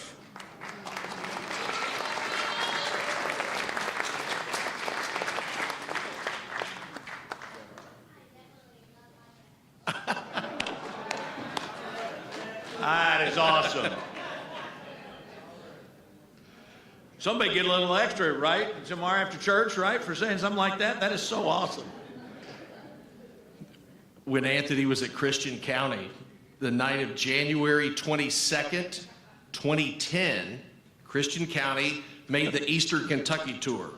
They played Shelby Valley and then played Perry Central. That night, you had Elisha Justice, the 2010 Mr. Basketball, That's right. facing the 2011 Mr. Basketball, and that place was packed.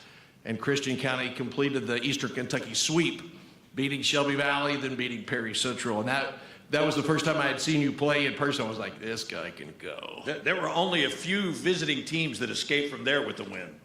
That's I'm sure it was because of travel and nothing else, but. This next young lady was an awesome basketball player.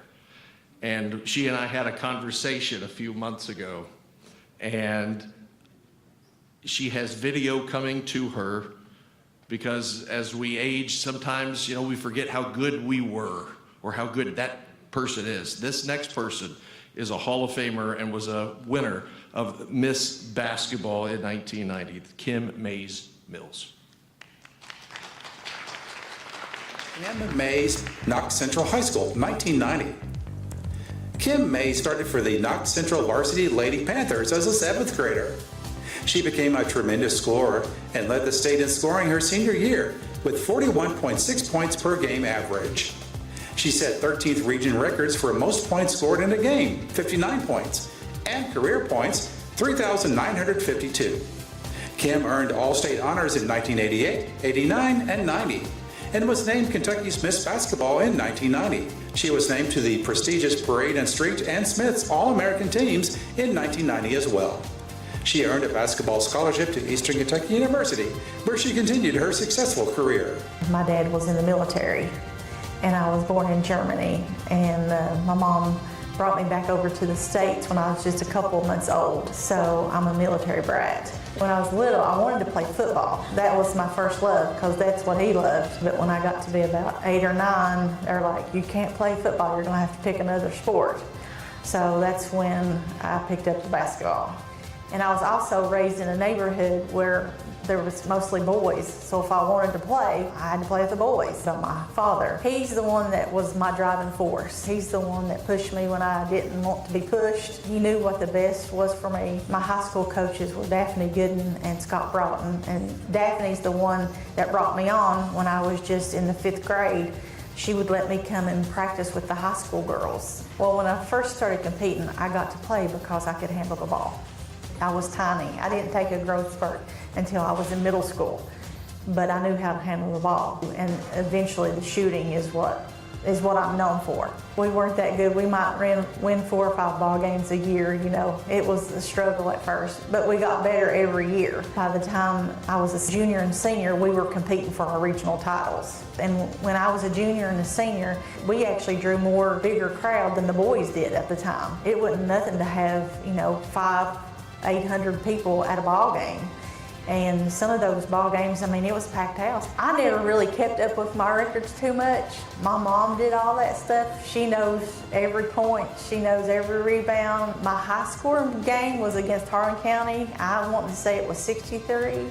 I think when I averaged 41 points when I was a senior. I fell a few points shy of 4,000 points for my career. But the one thing I never got to do, I never got to play in the state tournament. My senior year we were going to win. I was willing it to win. I got hurt and dislocated my ankle in the semifinals of the regional tournament. I was so heartbroken. I knew I had a chance, but I didn't think, being from southeastern Kentucky, you know, small school, the coaches voted, and I was very appreciative of it. In my senior year, in the district championship game against Corbin, I had 56 points. I think we had like 59 points. It was crazy. It was a packed house. It was at Whitley County. We did play with the big hair. It was the bigger the bangs, the better. And we had really good hairspray. Went to Auburn at first because I was going to go into veterinarian school. I didn't know if I could do vet school and play ball. So I transferred back to Eastern and I got into the occupational therapy program, which was still hard, but it was a little bit closer to home.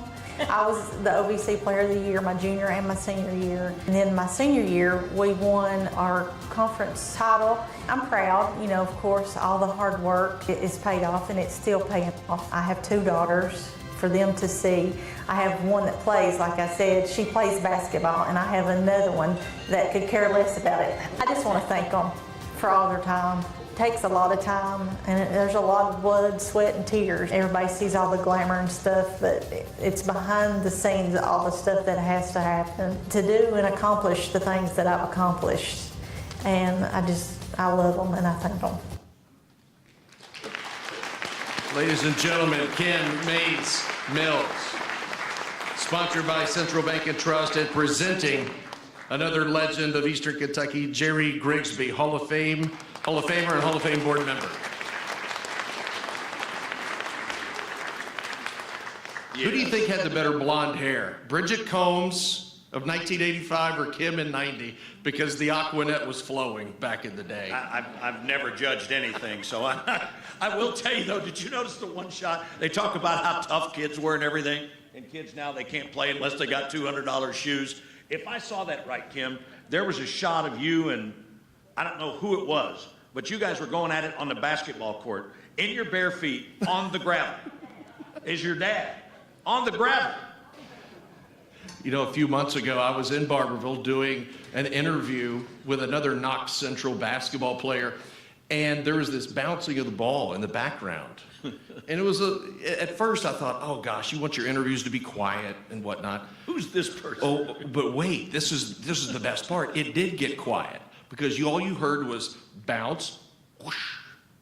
And I was distracted in the interview because the ball's not hitting the rim. Right. And it was your daughter who was, I promise you, 80% of the shots were just straight in. And I thought, that's the quietest shot making I've ever heard. And then she and I met after that and we talked. I was like, well, no wonder. You don't have to watch them when you can hear them like that, right? That's a great story. Our next inductee, an incredibly agile big man who led his team to the Sweet 16 semis and earned this state's top individual honor. Jason Osborne, Louisville Male High School, 1993. Jason Osborne's basketball career at Louisville's Male High School would rival the many great Bulldog players who came before him. He was an extremely agile 6'9" athlete whose skill set was solid. Jason led Male to the 1993 Sweet 16 State Tournament semifinals and was selected to the All-State Tournament team while also garnering All-State honors in both 92 and 93. He earned Kentucky's highest basketball award, being named Mr. Basketball his senior year. Street and Smith selected Jason to their All-American team in 1993. The University of Louisville signed Jason Osborne to a basketball scholarship where he continued his hoops career.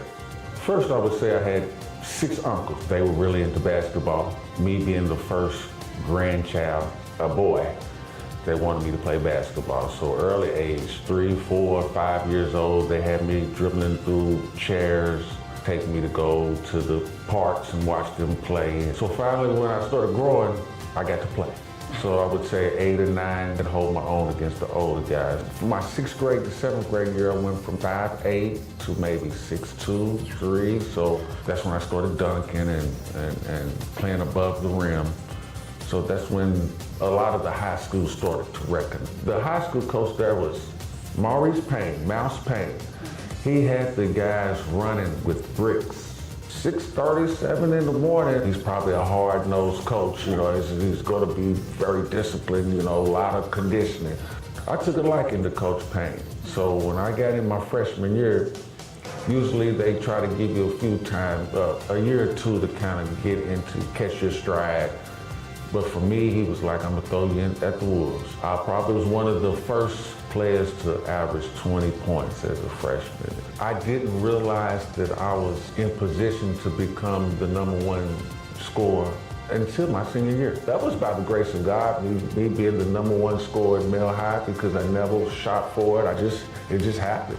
As a freshman, we made it to the state tournament. It was '89, and we played against Fairdale. That wasn't a good outcome, but I remember that 15,000 and pressure and just playing against some guys that had been there before. And we made it back my senior year, but we never did accomplish the feat of actually winning state.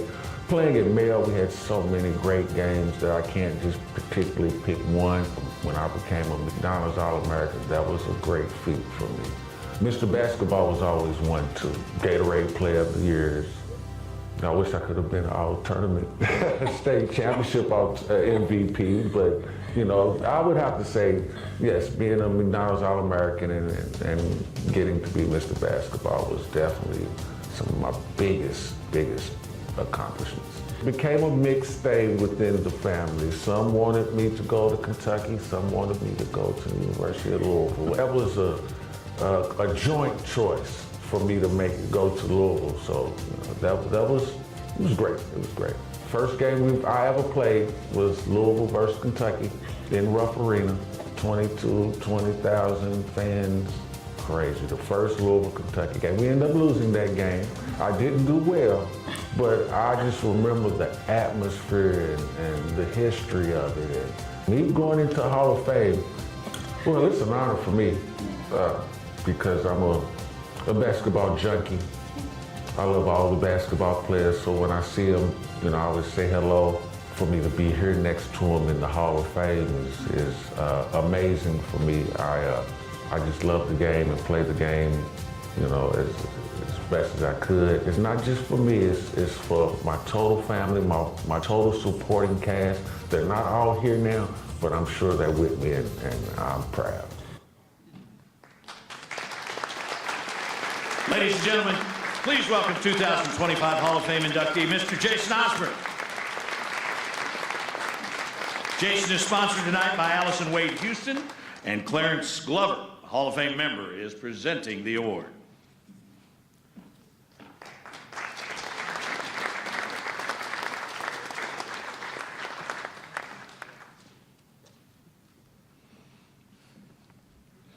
First time I met Jason, and he doesn't know this, I was in 3rd grade, he was in 2nd grade, Carter Traditional Elementary on Virginia Avenue. There's a picture of him in the yearbook. He's seated at his desk, and he's already like 6'2", and he's just stretched out, and everybody else is like that. And you see Jason with his arms.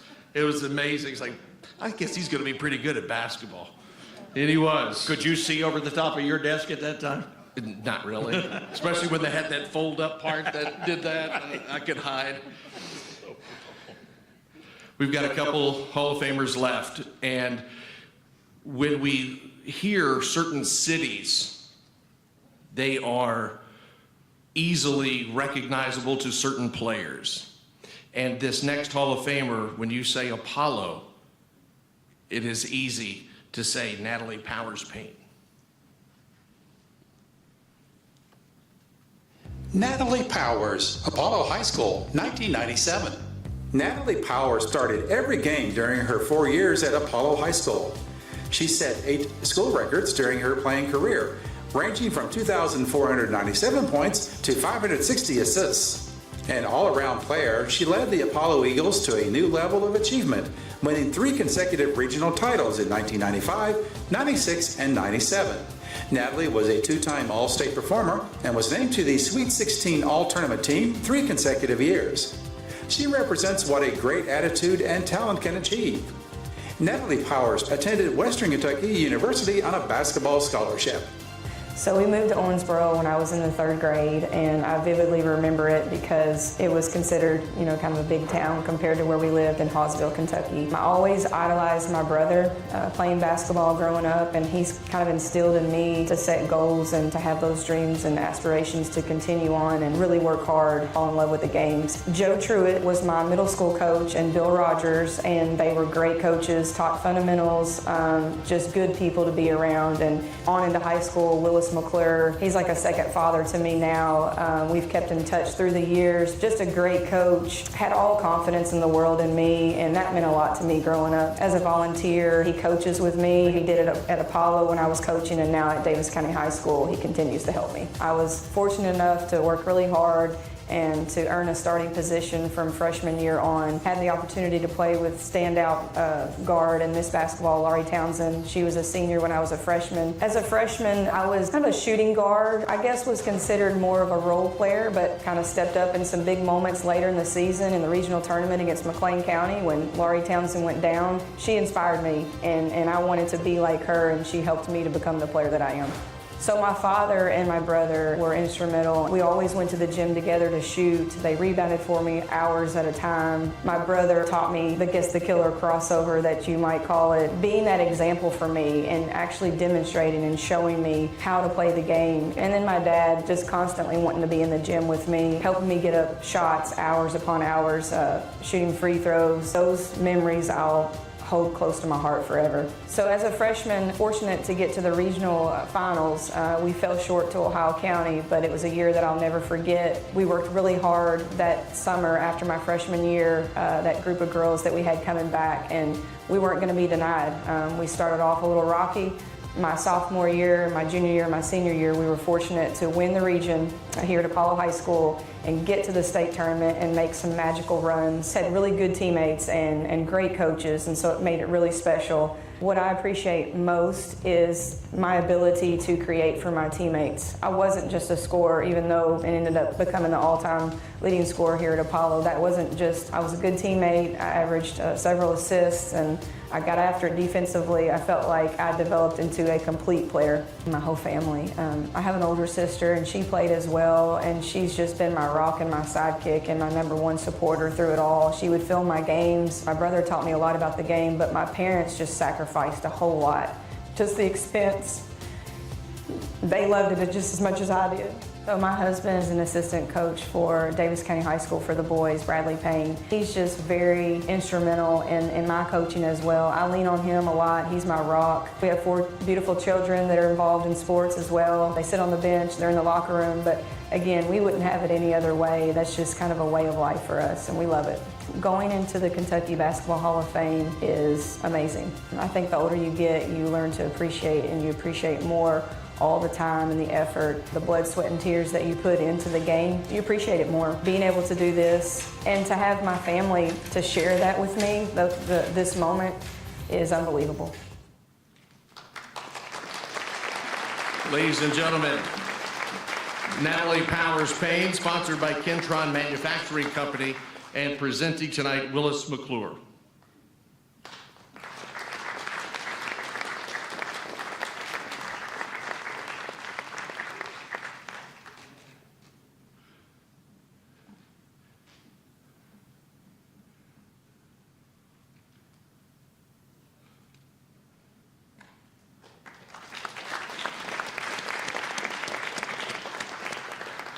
And our final inductee of the night came from humble beginnings. We talked about all the different parts of the state down in western Kentucky, but he overcame that to be an all-stater, a national champion, an Olympic gold medalist, and an all-star game MVP.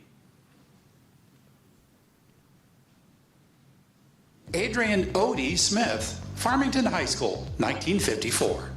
Adrien OD Smith's career as a Kentucky high school basketball player at Farmington High School in rural Graves County mirrors the obstacles many youth faced in forging a Kentucky high school basketball career in the early years of the game. The difficulties ranged from work to travel. Adrien Smith defied the obstacles that faced him and became an all-state player his senior year at Farmington. He blossomed into a starter for the University of Kentucky's 1958 Fiddlin' Five national champions, was an Olympic gold medalist, and an NBA All-Star Game MVP. He played 10 years in the NBA for the Cincinnati Royals opposite guard Oscar Robertson. Wasn't really recruited in high school, even though I had a good junior and senior year, and didn't really have a scholarship. And a junior college coach from Mississippi was up this way one day, and they could have 3 out-of-state players. The coach from Mississippi showed up, and he couldn't stay for the game at night. But he saw me shoot around, and I guess something he liked, and he gave me a scholarship. And that was the only scholarship I had. The coach, toward the end of my sophomore year, called me in one day and said, "Have you ever thought about going to Kentucky?" I said, "That's all I ever thought about growing up." So the coach called me in again and said he's going to get a hold of Coach Rupp. And he did, and they sent somebody down who did some scouting for them. They sent him down to look at me, and he recommended UK take me. Because at that time, they'd only had 2 junior colleges players previous to me. So I was the 3rd one to ever come there. And Coach Rupp called us a bunch of fiddlers. We just fiddled around, but we found a way to win. And but we had 5 players that really played well together. You know, everybody did what they could do best. Pan American Games, you don't have as many countries in it as you do the Olympics, but there was tryouts for that, and I made the United States Pan American team in '59, and then '60 you had to do the same thing all over. Had to go back to San Francisco, try out for the All-Army team, And then that was Olympic year. And we played 3 games, and I made the Olympic team. The games and the experience of living in Olympic Village, I'll never forget opening day when all the countries marched onto the field. All the athletes from the United States, track, swimming, and everything. And when you marched on that field, man, and they played that national anthem up there, what a feeling that was. But the cream of the crop was a night when you stood up on that stand and they put a gold medal around each one of us' neck. I'll always remember it. We got a gold medal in the Pan American game, but the one in Rome was very special. Red Auerbach was going to be the coach, and this was in 65 and 66. And I was having a good year that year. I was averaging almost, 19 and a half points a game at the All-Star game. And Red Auerbach, he picked me and Chet Walker, and I was just happy to be on the team. My son was 6 months old to the day. We only have one child, Tyler. And Russell and I went in there together, and I was so nervous, Jeff. But things fell in place, and I wound up being the MVP, you know. I wish I could go back in time. Seems like I forget about a lot of things. I wish I could relive that moment. I want to know what really was on my mind or something like that. Couldn't call my mom and dad because they didn't have a telephone, you know what I mean? Yeah. But that experience of winning the gold medal, you know, was something else. Ladies and gentlemen, 2025 Kentucky High School Basketball Hall of Fame inductee Adrien OD Smith, represented tonight by his good friend Curtis Turley. The Curtis Turley family is the sponsor of tonight's award, and presenting that award tonight is a great player in his own right, fellow Wildcat and a Hall of Famer, Stan Key.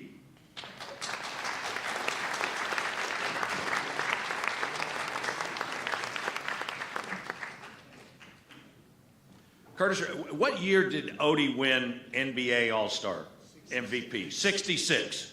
So I know he does. That's what I was going to say.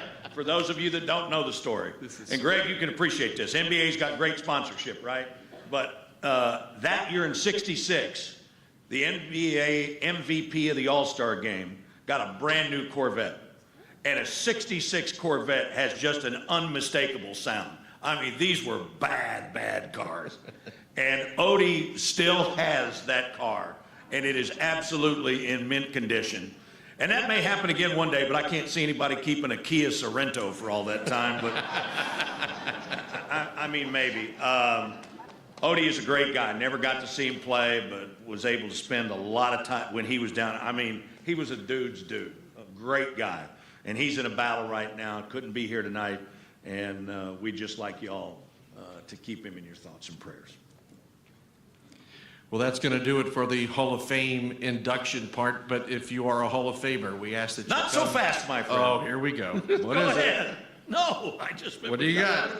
No, that's it. I just wanted to make sure you saw the more to go. Oh, I You thought can go ahead and leave if you want, since I got here late and I can finish it up for you. Good, thanks. Go ahead, sir. Go ahead. No, go ahead. No, seriously. No, Go I'm just ahead. giving you a hard time. Stop it. Go. This is what happens when you work with somebody 27 years. Well, no, the next thing says to bring the Hall of Famers up on the all right. screen. Could we have all our inductees come back up to the stage as a group? We want to make sure and get a presenter, get a picture as we close this out. And how are we going to close it out, B?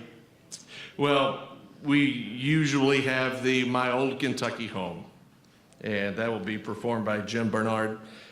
Jim has performed at the Bardstown Stephen Foster Story, along with many of the other musicals and concerts over the decades, and it is a tradition here to end the night's festivities with that wonderful song. And we've got just a couple of other things to say after the singing of My Old Kentucky Home, and we're going to have plenty of time for all of you who can come up and want to take pictures of the class or with individuals in the class, so you'll have that opportunity just as soon as we finish. So if we could get y'all just up front.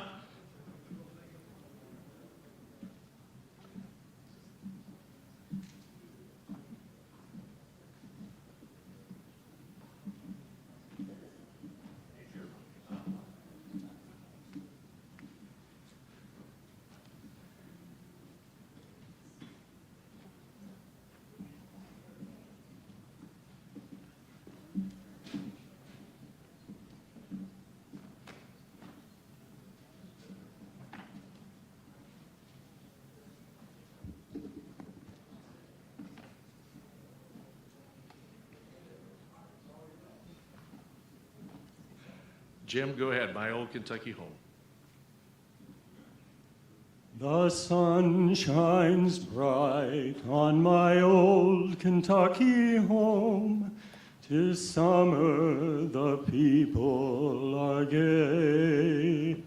The corn tops ripe and the meadows in the bloom, while the birds make music all the day. The young folks roll on the little cabin floor, all merry, all happy and bright.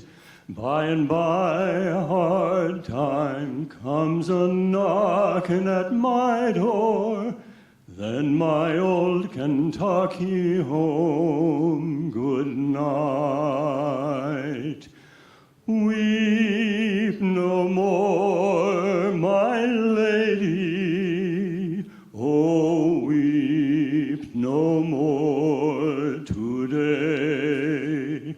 We will sing one song for my old Kentucky home, for my old Kentucky home, far away.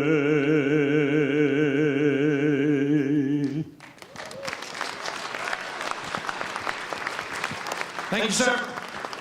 Again, we're going to have lots of opportunities for you all to come up and take pictures. While the inductees are on stage for these group pictures, you can proceed to the West Banco Gallery, adjacent to the theater for the meet and greet opportunity. One more thing I want to say, could we give one big round of applause to our board members and to all our volunteers and partners from here in E-Town. They just did another incredible job. Thank you so much. B, even though you're changing addresses, you're going to keep doing this with us, right? Yeah, right. I love that. All right. Thank you, guys. Good night. God bless.